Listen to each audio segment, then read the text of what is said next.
traditionally for decades, I think even in the Philippines, people have been using chemical fertilizers. And by using too much and too long of chemical fertilizers, it destroys the condition of the soil.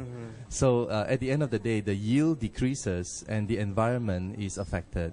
So by using soil conditioner, you are actually restoring the soil from acidic, you're putting it back to become alkaline. And then microorganisms will survive. And the environment is a much better one, and the yield of the plants will increase. Already tested na po ng isang accredited FPA researcher doon sa UPLB, si Mrs. Adoracion Guy po siya. Siya po yung gumamit ng aming WBG, tinest niya po doon sa lettuce at saka sa rice. At yung kagandahan nga po, yung result po, in terms po sa lettuce is 143% po yung increase niya sa marketable yield, and in terms naman po sa palay is 142% po yung itinaas nito. So, pinapakita lamang po na yung WBG natin is tumutulong upang mapabilis yung epekto or yung bisa ng ating mga fertilizer. At the same time din po, tumutulong din po yung ating WBG upang mapaganda yung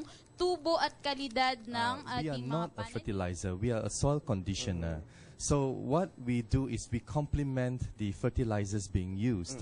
For example, if you use a normal recommended dosage, when you use in combination with WBG soil conditioner, you halve the dosage of fertilizer. So by doing just half the dosage, you already have a savings. So use that portion and purchase a WBG soil conditioner. And when you combine it, what it does is that it's very effective. It will almost double your yield. So at the end of the day, it's beneficial to the farmers.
Sa lahat, lalong-lalo na sa mga farmers na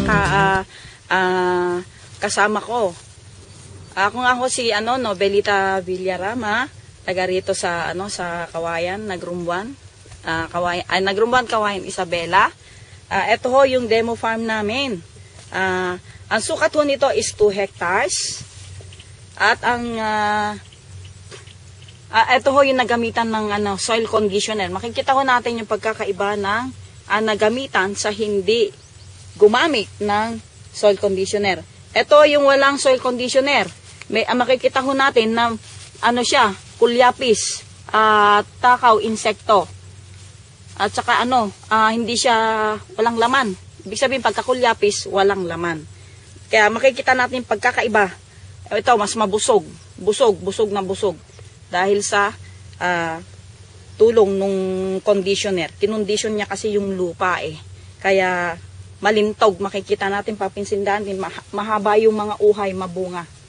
At may kabigatan. Pag hinawakan mo, hawak na, ramdam mo talaga yung niya, yung binutil, na busog siya. Tapos, yun nga, na kumbaga, na-resolve yung problema. Na dati-dati, ganito lagi ang ganito lagi ang pananim namin kumpara dito sa kabila. Makikita mo natin na, ayan, wala siyang ganong bunga. At saka, mas pinaaga niyang ani dito sa nagamitan ng soil conditioner na shorten yung kanyang harvest time. Kaya ang resulta, maganda at pinupuri ng mga kapitbahay namin dito na mga farmers.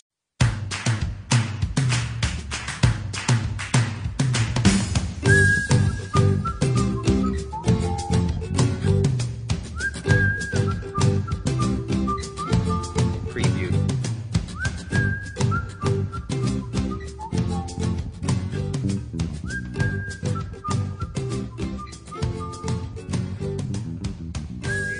Pastor? 70 days. 70 days, huh?